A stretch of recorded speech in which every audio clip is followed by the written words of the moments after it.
Hi hello welcome back new vlog. ಈ ಬೆಳಗ್ಗೆ ಎದ್ದು ಎಲ್ಲಿ ಹೋಗೋದ ಅಂತ ಪ್ಲ್ಯಾನ್ ಮಾಡ್ತಾಯಿದ್ವಿ. ಆಗ ನನಗೆ ನೆನ್ಪು ಬಂದಿದ್ದೆ ಅಂಜನಾದ್ರಿ ಬೆಟ್ಟಕ್ಕೆ ಹೋಗೋಣ, ಇಲ್ಲಿಂದ ಒಂದು 100-130 ಕಿಲೋಮೀಟ್ರ್ ಆಗುತ್ತೆ ಅಂತ ತೋರಿಸ್ತಾ ಇತ್ತು ಮ್ಯಾಪಲ್ಲಿ. ಅದಕ್ಕೋಸ್ಕರ ನಾನೇನು ಮಾಡಿದೆ, ನಮ್ಮ ಮಾವಂದು ಬೈಕ್ ಇತ್ತು, ಅದನ್ನು ತಗೊಂಡು ಅದಕ್ಕೊಂದು ₹400 ಪೆಟ್ರೋಲ್ ಹಾಕ್ಸ್ಕೊಂಡು ಅಲ್ಲಿಂದ ಹೊರಟೆ. ಹೈವೇ ಗದಗಿಂದ ತುಂಬಾ ಸಖತ್ತಾಗಿದೆ, ಏನು ಮಾತಾಡೋಂಗಿಲ್ಲ, ಯಾವ ಟ್ರಾಫಿಕ್ಕು ಇರಲ್ಲ, ಎಂಥದ್ದು ಇಲ್ಲ. ಇಲ್ಲಿ ವೆಹಿಕಲ್ಸ್ ಕೂಡ ಕಮ್ಮಿ. ಈ ಹೈವೇಲಿ ಇಪ್ಪಾಟಿ ಹೈವೇ ಆಗಿದ್ರೂ ವೆಹಿಕಲ್ಸ್ ತುಂಬಾ ಕಡಿಮೆ ಅಂದರೆ ಕಡಿಮೆ.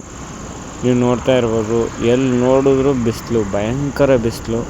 ಆವತ್ತಂತೂ ಶನಿವಾರ ನಾವು ಹೋಗಿದ್ದು, ಬಟ್ ಲೇಟಾಗಿ ವಿಡಿಯೋನ ಅಪ್ಲೋಡ್ ಮಾಡ್ತಾಯಿದ್ದೀನಿ. ಇನ್ನೇನು ಅಂಜನಾದ್ರಿ ಒಂದು 20-25 ಕಿಲೋಮೀಟ್ರ್ ಇದೆ ಅನ್ನೋ ಥರ. ಇಲ್ಲಿ ಲೆಫ್ಟಿಗೆ ತೊಗೊಂಡ್ರೆ ನಮ್ಮೂರಿಗೆ ಬಂದಷ್ಟು, ನಮ್ಮ ಮೈಸೂರಿಗೆ ಬಂದಷ್ಟೇ ಖುಷಿ ಆಗುತ್ತೆ. ನಮ್ಮ ಗದ್ದೆ ಯಾವ ಥರ ಇರುತ್ತೆ ನಮ್ಮ ಸೈಡೆಲ್ಲ ಗದ್ದೆ, ಆ ಥರ ಅನ್ನಿಸ್ತು, ಆ ಥರ ಫೀಲ್ ಕೊಡ್ತು. ನಮ್ಮ ಹೋಗೋ ರೋಡಲ್ಲಿ ಇದೇ ಥರ ಎಲ್ಲ ಕಡೆ ಇರೋದು ನಮ್ಮ ಮೈಸೂರಲ್ಲಿ. ಯಾಕಂದರೆ ಯಾವಾಗಲೂ ಭತ್ತ ಬೆಳೆಯೋಂಥ ಜಾಗ ನಮ್ಮ ಮೈಸೂರು, ಅದಕ್ಕೋಸ್ಕರ ಅದೇ ಥರ ಫೀಲ್ ಆಯಿತು. ಬಟ್ ಇಲ್ಲಿ ನೋಡಿ ನನಗೂ ತುಂಬಾ ಖುಷಿಯಾಗಿತ್ತು, ಯಾಕಂದರೆ ನಾನು ಫಸ್ಟ್ ಟೈಮ್ ಹೋಗಿದ್ದಲ್ವ, ಅದಕ್ಕೋಸ್ಕರ ಇದೇನಪ್ಪ ಇಲ್ಲಿ ಭತ್ತ ಎಲ್ಲ ಹಾಕಿದ್ದಾರೆ. ಅಲ್ಲಿ ನೋಡಿದರೆ ರೋಡು ಆ ಥರ ಇತ್ತು, ಇಲ್ಲಿ ನೋಡಿದ್ರೆ ಈ ಥರ ಗ್ರೀನರಿ ಎಲ್ಲ ತುಂಬಿದೆ, ಭತ್ತ ಎಲ್ಲ ಹಾಕವ್ರೆ ಅಂತ ತುಂಬಾ ಖುಷಿ ಆಯಿತು.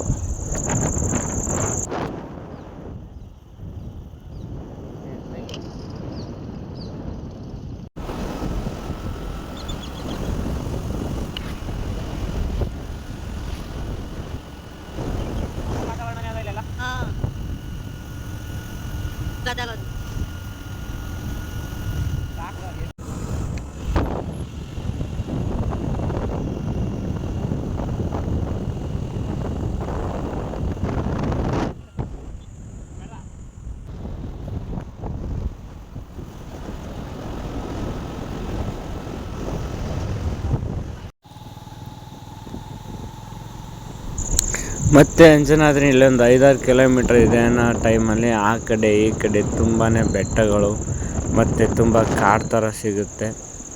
ಇಲ್ಲಿ ಯಾವುದೇ ಥರದಂತಹ ನೆರಳು ಕೂಡ ಇರಲ್ಲ, ತುಂಬಾ ಬಿಸಿಲಿತ್ತು. ಇಲ್ಲಿ ನೋಡಿ ಅಂಜನಾದ್ರಿ ಇನ್ನೇನೋ 1 ಕಿಲೋಮೀಟರ್ ಇದೆ ಅನ್ನೋ ಅಷ್ಟರಲ್ಲೇ ತುಂಬಾ ರಶ್ ಇತ್ತು.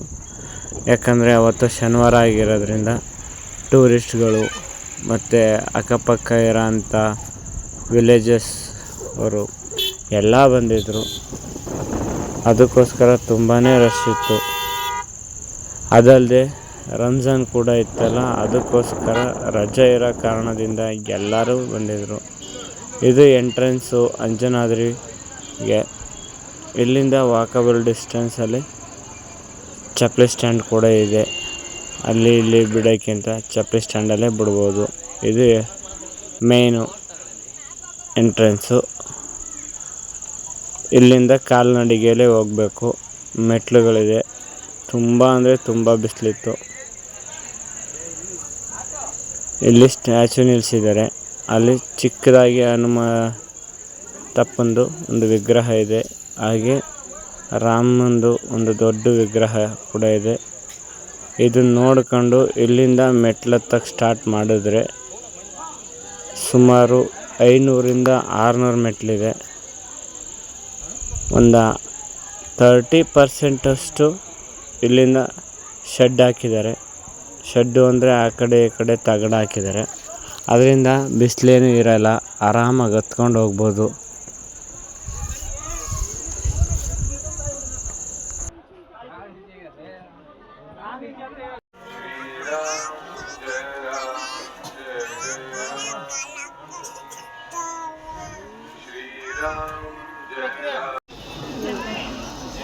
ಇನ್ನೊಂದು ಲೈನ್ ಆದಾಗ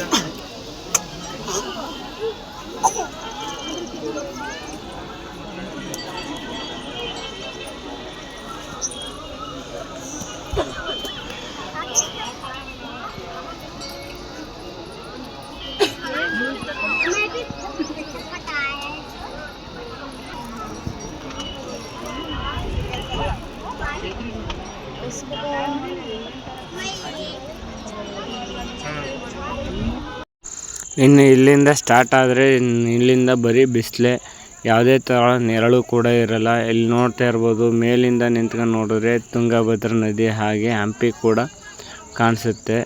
ನಾವು ಹೋಗ್ಬೇಕಾಗಿರೋದೇ ದಾರಿಲಿ ಎರಡೆರಡು ಮರ ಇತ್ತು. ಆ ಎರಡು ಮರದಲ್ಲಿ ತುಂಬಾ ಕೋತಿಗಳಿದ್ವು. ಇನ್ನೆಲ್ಲೂ ಇರಲಿಲ್ಲ ಕೋತಿಗಳು, ಇಲ್ಲಿ ಮಾತ್ರ ಇತ್ತು. ಯಾಕಂದರೆ ನೆರಳಿತ್ತಲ್ಲ, ಅದಕ್ಕೋಸ್ಕರ ಅಲ್ಲಿ ಮಾತ್ರ ಇತ್ತು.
जय श्री राम, जय श्री राम, जय श्री राम, जय श्री राम, जय श्री राम, जय श्री राम.